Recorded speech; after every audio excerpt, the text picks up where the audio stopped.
پہلے تو میں نے مسلمانوں کے اخلاق سنے تھے، اب تو میں نے دیکھ بھی لیے. پر یہ بتا جب 12,000 آیا تھا جان کیوں نہیں چھڑائی؟ تو حضرت چارہ کاٹتے کاٹتے رو پڑے.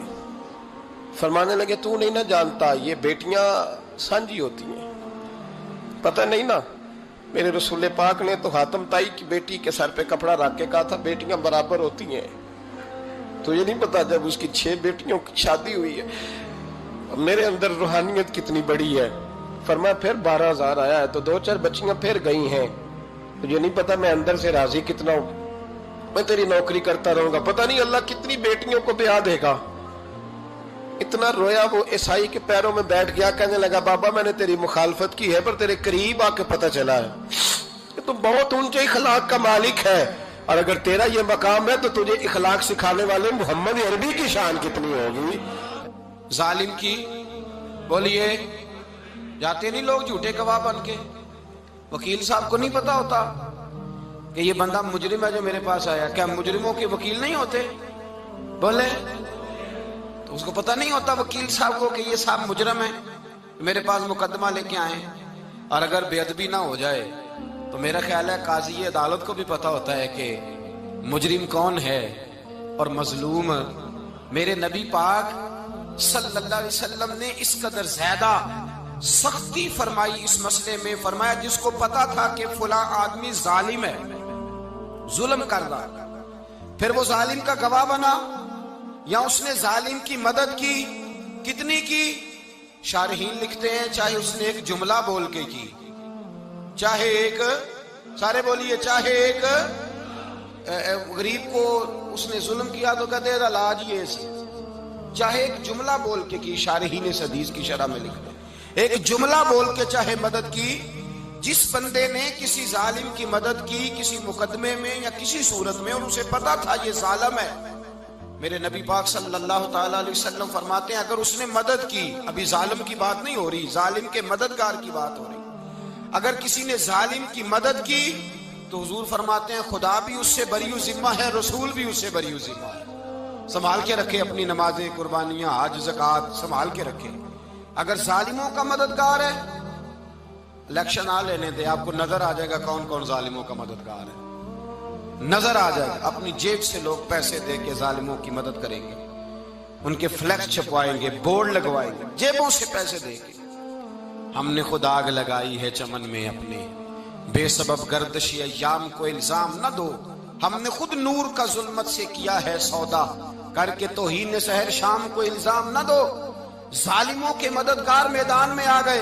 یہ چھوٹا لفظ نہیں، میرے حبیب پاک صلی اللہ علیہ وسلم نے فرمایا جو ظالم کا مددگار ہے سن لے جو سجن کے ساتھ کچہری جاتا ہے، وہ یاد رکھے جو دوست کا گواہ بنتا ہے، وہ یاد رکھے جو کہتا ہے میں مانگی گیا تھا، مجھے بلایا گیا تھا قبضہ چھڑانے کے لیے کسی غریب بیوہ کی جائیداد پہ، وہ سن لے تو مدد کر کے نہیں آیا، تو خدا کے ذمے سے نکل گیا ہے. رسول پاک نے فرمایا تیرا میرا تعلق ختم ہو گیا، تو ظالم کا مددگار ہو گیا. پھر تو کہتا میں بے چین ہوں، میں بے قرار ہوں، میں آزمائش کا شکار ہوں. پلٹ کے دیکھ تو صحیح تیرا گناہ کتنا بڑا ہے. میرے نبی پاک صلی اللہ علیہ وسلم کا ایک اور فرمان سن لیں، ابن ماجہ ابو داؤد میں موجود ہے. اس حدیث کو آپ نے یاد کر لینا ہے. کر لیں گے انشاءاللہ؟ سارے کہیے انشاءاللہ کر لیں گے یاد. حضور صلی اللہ علیہ وسلم نے فرمایا اگر تو ظالم کی مدد کرے گا نا، یہ لفظ دل کی تختی پہ لکھ لینا، یہ مکافات عمل ہے، مکافات عمل دنیا، ادھر کرو گے تو ادھر بھرو گے.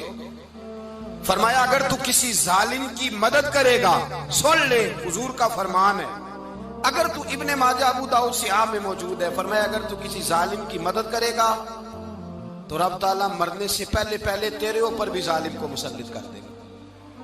تیرے اوپر بھی ایک دفعہ ظلم ضرور ہوگا اگر تو ظالم کی، وہ کسی صورت میں بھی ہو سکتا ہے، کسی صورت میں بھی تیرا بیٹا ہی اٹھ کے ظلم کر دے گا، تو الجھ جائے گا، کسی نہ کسی جگہ تیرے لیے تباہی کا سامان ہوگا، تیرے اوپر ظلم ہوگا، اس لیے کہ تو ظالموں کا مددگار ہے. چاہیے یہ تھا کہ تو مظلوم کی مدد کرتا، انسانی ایمانی یقین کا فریضہ سر انجام دیتا، تو ظالموں کا مددگار ہو گیا. ٹٹول کے دیکھ لیں، رزلٹ نکال کے دیکھ لیں، ہمارے زمانے میں ظالموں کے مددگار زیادہ ہیں. اتنی لمبی زبانیں نکال کے ظالموں کی مدد کرتے ہیں.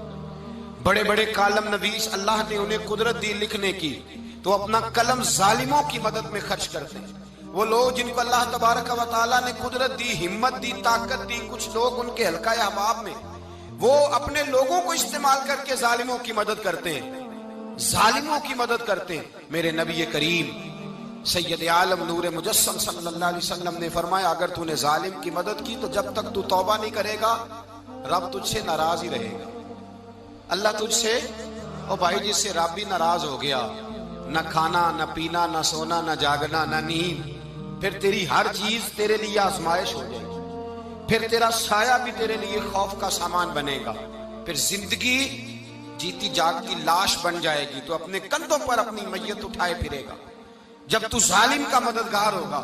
اور نبی پاک صلی اللہ علیہ وسلم نے فرمایا، ظالموں کا مددگار بھی ظالم ہوتا ہے، ظالموں کا مددگار بھی، سارے بولے، ظالموں کا مددگار بھی نہیں، کو نہیں، آپ سارے نہیں بولے، ایک دفعہ بولے، ظالموں کا مددگار بھی، پکی بات ہے، ظالموں کا مددگار بھی۔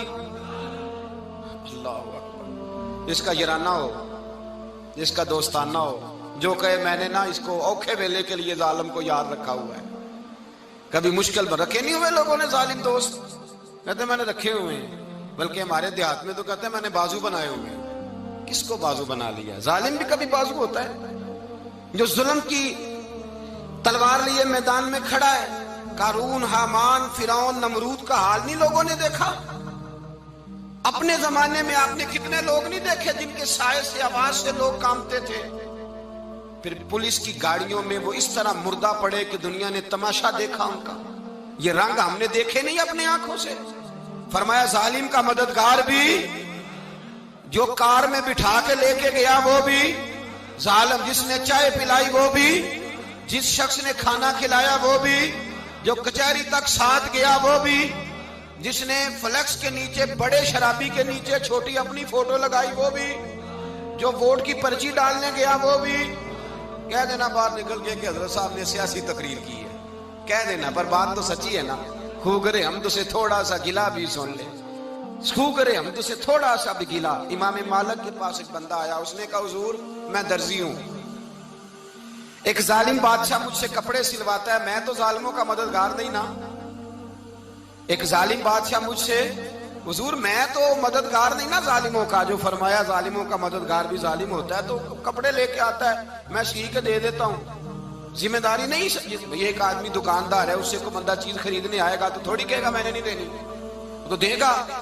کوئی بندہ اگر کسی شخص سے کوئی کام کہتا ہے جو اس کی فیلڈ ہے، اس کا شعبہ ہے، اس کا معاش کا وہ سلسلہ ہے، کہتے ہیں یا رسول اللہ صلی اللہ علیہ وسلم ظالموں کا مددگار بھی ظالم، حضور نے فرما دیا۔ تو امام مالک سے بندے نے مسئلہ پوچھا، دل کی تختی پہ لکھنے والی باتیں ہیں، کہا حضور میں درزی ہوں، ظالم کپڑے سلواتے ہیں، میں تو مددگار نہیں نا۔ امام صاحب کہنے لگے نہیں، مددگار تو وہ ہوگا جو تجھے سوئی دھاگا فراہم کرے گا، تو تو پورے کپڑے سی کے دیتا ہے، تو خود بہت بڑا ظالم ہے، تو پورے سوٹ سی کے دیتا ہے، تو بہت بڑا ظالم خود ہے۔ مددگار تو وہ ہوگا جو تجھے دھاگا دے گا، جو تجھے بٹن دے گا، جو تجھے نلکی دے گا۔ جو ظالم سے اتنی نفرت ظلم کر کے بندہ ہے، یہاں تو ہمارے زمانے میں ہیرو بن جاتے ہیں لوگ، ظالم ہیرو ہے، لوگ اس سے ڈرتے پھرتے ہیں، گھومتے پھرتے ہیں، اور بہت سارے کم مزاج لوگ اس کے پیچھے ہاتھ باندھ کے پھرتے ہیں۔ ظالموں کی مدد کرنا، ظالموں کے ساتھ رہنا، یہ ظلم ہے، ظلم، یہ زیادتی ہے۔ میرے نبی پاک صلی اللہ تعالی علیہ وآلہ وسلم نے ارشاد فرمایا، یاد رکھو رب فرماتا ہے میں مظلوم کی مدد ضرور کروں گا، چاہے جلدی کروں چاہے دیر سے کروں، میں مظلوم کی مدد۔ اور حضور صلی اللہ علیہ وسلم نے فرمایا ہے، حضرت معاذ بن جبل کہتے ہیں حضور نے مجھے یمن کا گورنر بنایا، جب میں جانے لگا نا تو حضور نے بڑی نصیحتیں کی، بخاری میں موجود ہے، فرماتے ہیں جب میں پلٹنے لگا تو میرے رسول نے فرمایا معاذ ایک منٹ ٹھہر جا، ایک بات میری یاد رکھنا، اس کو نہ بھولنا۔ کہا حضور کیا؟ فرمایا دیکھنا کسی پہ ظلم نہ کر بیٹھنا، کہیں تجھ سے زیادتی نہ ہو جائے۔ محبوبہ پھر حضور نے فرمایا سن میرے معاذ، میں تجھے گورنر بنا رہا ہوں، زیادتی نہ کر بیٹھنا۔ یا رسول اللہ صلی اللہ علیہ وسلم کیا ہوتا ہے؟ تو میرے کریم نے فرمایا جب مظلوم دعا کے لیے ہاتھ اٹھاتا ہے تو عرش کا مالک کہتا ہے فرشتوں پیچھے ہٹ جاؤ، عرش کا مالک کہتا ہے فرشتوں پیچھے ہٹ جاؤ۔